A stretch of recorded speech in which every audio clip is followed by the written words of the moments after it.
Kembali di interupsi, pemirsa. Tadi kita banyak berdiskusi tentang apa yang harus dilakukan dan bisa dilakukan oleh masyarakat, termasuk teman-temannya Mas Rio dan lain-lain ya, dari sisi konsumen begitu. Nah, kalau dari sisi Prof. Andreas sebagai ilmuwan atau katakanlah ahli tentang hal ini, sebenarnya apa yang terjadi saat ini, masyarakat dirugikan tidak sih dari kualitas beras itu sendiri? Ya, sebenarnya tadi sudah kami sampaikan ya, dalam arti ketika beras tersebut dicampur dengan kualitas yang sama, yang satunya broken, yang satunya kepala, itu tidak ada masalah dari sisi kesehatan ya, kalau kita bicara dari sisi kesehatan. Tapi kalau itu beras kawak, beras yang lama, beras bulog yang sudah setahun lebih kemudian dicampur, nah itu yang tidak diperbolehkan. Itu saya kira itu. Tapi hal yang sangat penting saya kira, kasus ini pernah terjadi tahun 2017 dan siapa yang terkena di jaringan tani kami itu ada koperasi yang didirikan oleh 40 orang di sana, lalu didatangi Satgas Pangan karena dituduh menimbun beras. Akhirnya rontok jaringan tani kami. Yang besar-besar enggak. Jadi ini yang perlu kita perhatikan, dalam arti kita perlu berbicara mengenai tata kelola pangan yang lebih tepat ke depan seperti apa. Itu saya kira yang penting. Nah, ada golden rule dalam tata kelola pangan. Yang golden rule pertama itu kebijakan harus berdasarkan fakta yang ada, atau yang kita kenal sebagai evidence based policy. Dalam arti apa? Setiap kebijakan yang dikeluarkan oleh pemerintah itu pasti akan ada pihak-pihak lain yang terkena. Itu yang perlu diperhatikan. Lalu yang kedua, pemerintah harus betul-betul memahami terkait dengan hati-hati betul memahami sinyal harga. Karena kasus yang ini kan ketika pemerintah menyatakan bahwa produksi kita berlimpah, tapi kenapa kok harga naik terus? Kan itu kan problemnya kan, awalnya kan di sana kan ya. Nah, lalu kenapa? Ya mungkin bisa dibayangkan gini, dari bulan Januari sampai Juni itu ada surplus 3,2 juta ton. Dari 3,2 juta ton tersebut diserap pemerintah 2,6 juta ton. Sehingga yang tersisa di pasar ini nggak begitu besar. Yang tersisa yang nggak begitu besar ini harus diperebutkan banyak orang. Itu yang salah satunya yang menyebabkan harga beras naik. Selain juga pemerintah karena menaikkan HPP. Kalau menaikkan HPP kami amat sangat bersyukur. Saya mewakili sedulur tani. Kami ada di 125 kabupaten sangat bersyukur dengan itu. Karena petani akhirnya mendapatkan harga yang layak untuk usaha keras mereka. Tapi itu dampaknya kan di harga nanti kan ya. Di harga karena apa? Tadi sudah saya sampaikan, dengan harga gabah 6.500 saja, biaya produksi beras medium itu sudah 13.888.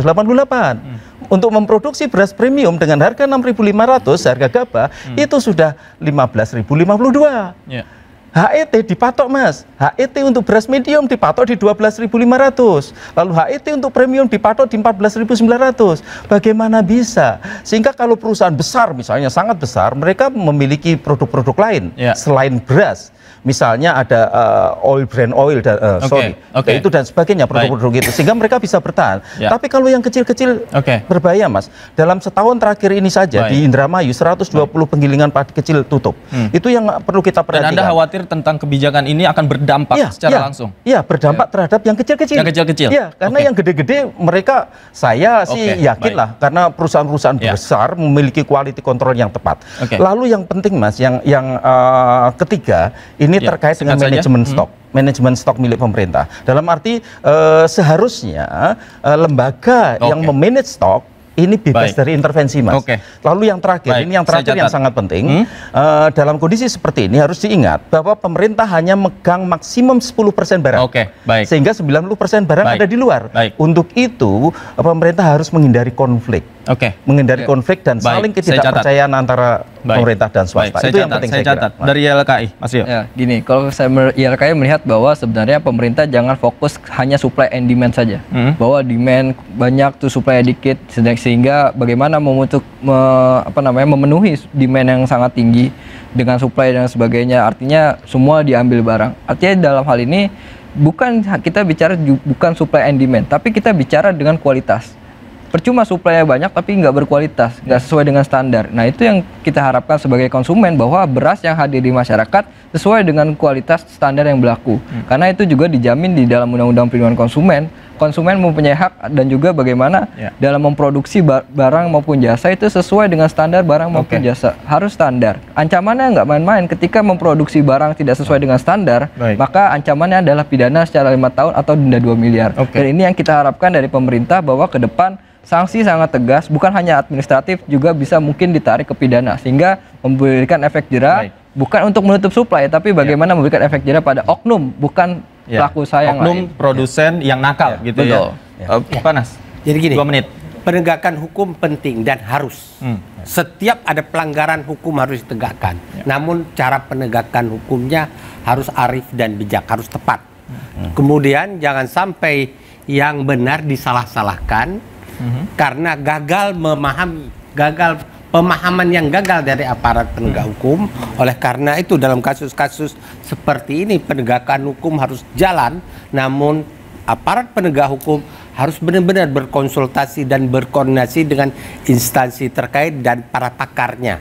Karena nanti kalau hukum ditegakkan dengan pemahaman, oh ini kan udah melanggar, ini kan udah melanggar, itu sangat sumir pemikiran aparat penegak hukum. Jadi tanyalah pelanggaran yang Anda maksudkan itu di dalam aturan, begitu dijelaskan oleh pakarnya nanti, itu tidak melanggar, itu justru yang seharusnya dilakukan. Makanya saya katakan selalu gunakan para ahli.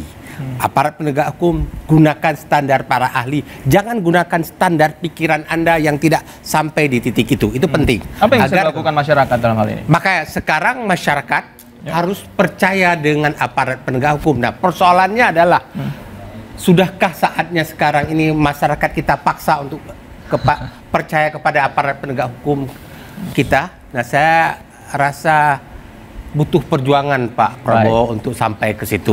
Tapi saya ingatkan Pak Prabowo bahwa kalau hukum tidak ditegakkan, walaupun mungkin dengan hanya prosesnya saja, maka pengulangan ini akan terulang. Jangan dibiarkan. Jangan dibiarkan. Harus ada langkah, harus ditindak, langkah konkret, meskipun langkah tegas, penegakan sanksinya itu di situ baik. timbul. Dan penegakan hukum gitu ya. Baik, terima kasih Pak Nasrullah, Mas Budiah juga terima kasih banyak. Prof Andreas, terima kasih banyak sudah bergabung bersama kami. Pemirsa, bukan 1 atau 2 kali rakyat tertipu, berkali-kali.